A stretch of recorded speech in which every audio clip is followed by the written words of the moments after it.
protected in modern times. Wilwan's manipulative strategy was sophisticated. She started by approaching monks on social media, complimenting their spiritual teachings, showing deep emotional connection with their sermons.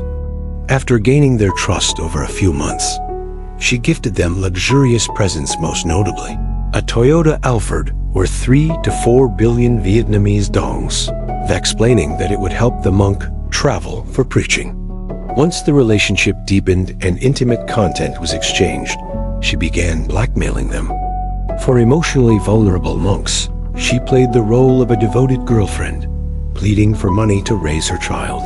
For others who tried to end things, she threatened to release videos, demanding either a one-time payment of 7.68 million baht or a 20-year installment plan, 30,000 baht a month, and over 10 monastic robes seen as trophies from each of her encounters.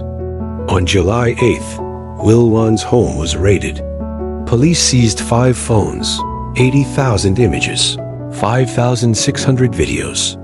Just one day later, 6 senior monks across Thailand were defrocked simultaneously, leading the public to dub it the collapse of the Buddhist order. Many disturbing details were exposed. The chief monk of Phitsanulok province used merit donations to buy Wilwan a Hermes handbag, recorded deceitfully in the temple's ledger as offering lights to Buddha. An assistant abbot in Cho Seng had golfing trips with Wilwan, which were expensed from the temple's renovation fund. A former abbot allegedly forced Wilwan to claim his illegitimate child, registering the baby under the name of her cousin to hide his paternity. A former deputy abbot of So-Yan Temple redirected merit money to a Macau gambling website rather than the temple's account. These details not only expose the misdeeds of individuals, but also highlight systemic ethical and financial failures within the Thai Sangha, triggering a deep crisis of faith among Thai Buddhists. Part 2. The manipulation tactics of the monk's lover. The investigation began in June when monk Washirapam, the abbot of Washi Thosatep Warawin Temple, was found to have fled with Wilwan under suspicion of embezzling temple funds. On July 4th, police raided Wilwan's residence and confiscated a large collection of sensitive photos and videos, showing her in compromising situations with numerous monks. From there, her web of crimes began to unravel. At least 25 monks are now under investigation, with 15 confirmed to have transferred money to her. Several monks have either disrobed or fled their temples. Among them were senior abbots of major temples. Wilwan employed a sophisticated strategy to ensnare the monks. She first approached them through social media, beginning with praise for their teachings, expressing admiration and emotional connection to their sermons. After a few months, she began gifting lavish items, most notably a Toyota Alphard worth around 3 to 4 billion Vietnamese dongs in Thailand, claiming it was for the master's convenience in spreading the Dharma. As the relationships deepened and she secured sensitive material, she began blackmailing them. For the more emotionally vulnerable, she posed as a devoted girlfriend in need of money to raise her child. For those attempting to break ties, she threatened to release incriminating clips and demanded huge settlements. A lump sum of 7.68 million baht, or monthly payments of 30,000 baht for 20 years. Police confirmed that at least 5.7 million baht had been transferred from temple accounts to Wilwan, most of which she spent on online gambling and personal expenses. Part 3. Consequences and a crisis of faith. On July 8th, police seized 5 phones, 80,000 images, 5,600 video clips, and over 10 saffron monk robes from Wilwan's home. The very next day, 6 senior monks in Thailand simultaneously disrobed, prompting the public to label it the day Buddhism collapsed. Several ironic and shocking details surfaced. The head monk of Phitsanulok province had used donation funds to buy Wilwan a Hermes handbag, but recorded it in the books as a donation for Buddhist altar lamps. An assistant abbot from Chao Seng went golfing with Wilwan and charged it to the temple renovation fund. A former Abbott forced recognition of an illegitimate child and registered the child under Will Wan's cousin's name. The former vice abbot of So Yan Temple wired donation funds to a Macau-based gambling site under Will Wan's name. Part 4. Psychological manipulation tactics and the weaknesses of monastic governance. This scandal not only shocked Thai society, but also raised a deeper question. How could a single woman destabilize a religious institution that has existed for thousands of years? The answer lies in the way Will Wan carefully constructed a psychological manipulation scheme, targeting human vulnerabilities and exploiting the loose governance system within Thailand's monastic community. She employed several calculated steps. Love bombing. She consistently expressed admiration, reverence, and affection, creating an illusion of closeness, safety, and gratitude in her victims. Gradual manipulation. She deliberately nurtured relationships to gain trust step by step, then slowly pushed the boundaries of personal and moral conduct. Rather than rushing into intimacy, she first built the image of a pure and devoted follower, then offered expensive gifts, and finally, her body. Gaslighting. Liu Wan denied all wrongdoing, causing the monks to doubt themselves and feel that they were the ones at fault. When they tried to distance themselves, she simultaneously threatened to release compromising materials while portraying herself as a heartbroken lover, deepening their sense of guilt and responsibility. Psychological entrapment. Once the victims had invested time, emotion, or money into the toxic relationship, it became incredibly difficult for them to escape, out of fear of consequences, shame, or damage to their reputation. Many monks chose to continue paying monthly hush money using temple donations just to keep their secrets hidden. Sextortion.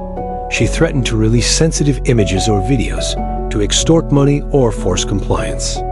If the monks refused to pay, she threatened to release the evidence. With over 90% of the population practicing Buddhism, the public places overwhelming trust in the monastic order. The Supreme Sangha Council can only issue internal penalties, such as defrocking, while the National Office of Buddhism lacks investigative authority. Some of this material was secretly recorded, while others were consensual, but later used as leverage.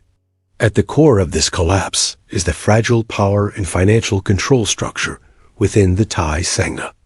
As a result, few mechanisms exist to monitor or restrict the power and wealth that abbots accumulate, and transferring millions to relatives, or Pra Kato, who became a viral sensation after leaking videos with a model, and using all illustrate how monastic ethics have eroded, and the monk's robe has become a tool for personal exploitation.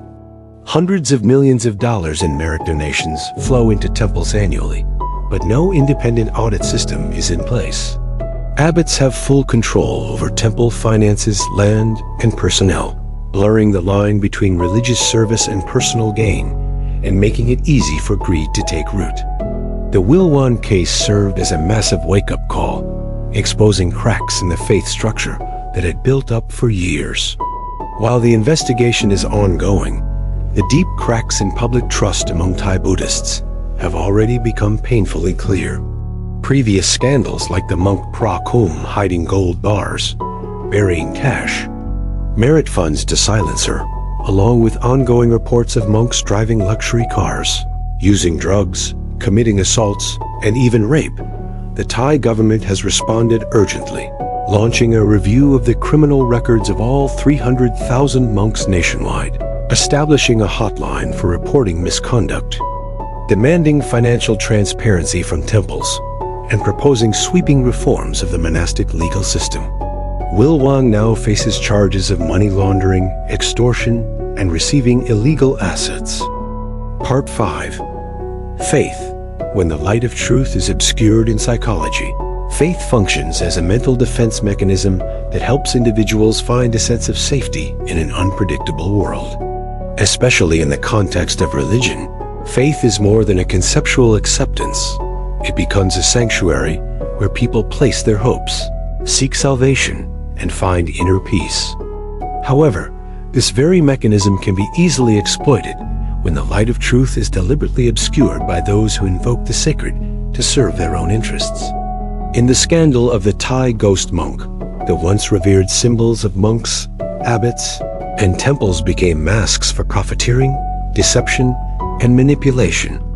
People, psychologically vulnerable amidst lives filled with uncertainty, tend to cling to religious symbols as sources of stability.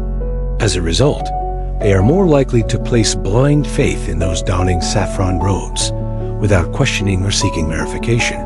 When truth is distorted, faith does not vanish immediately. It enters a state of denial, a common psychological defense mechanism. Confronted with painful truths, many still try to convince themselves this must be a misunderstanding or the master must have had his reasons. But such denial only deepens the sense of psychological betrayal once the truth can no longer be hidden. At that point, the consequences extend beyond personal disillusionment. They shake the moral structure of the entire community. People begin to question not just a few individuals, but the entire system of belief, leading to a form of collective psychological crisis.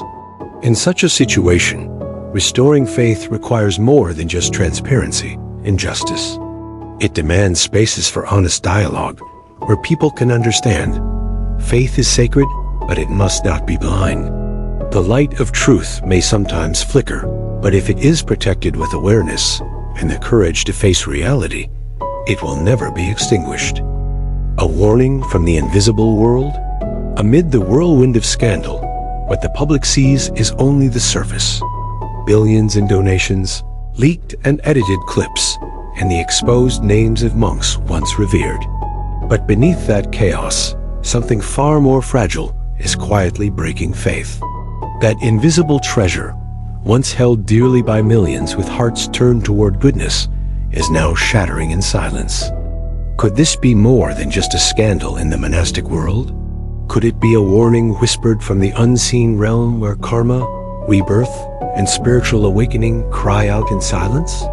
When someone wears the saffron robe but clings to worldly desires, are they still a guide, or merely a hollow shell echoing the fading chime of lost virtue? The ghost monk scandal is not merely the moral downfall of a few individuals. It is a mirror reflecting a society that is spiritually adrift. When faith is manipulated by greed and lust, even the divine becomes just a name printed on donation envelopes. And perhaps right now, as truth is clouded and corrupted, we are being called to seek a different light, not from golden statues, but from within. A light that no one can steal, no one can deceive, if only we choose to awaken.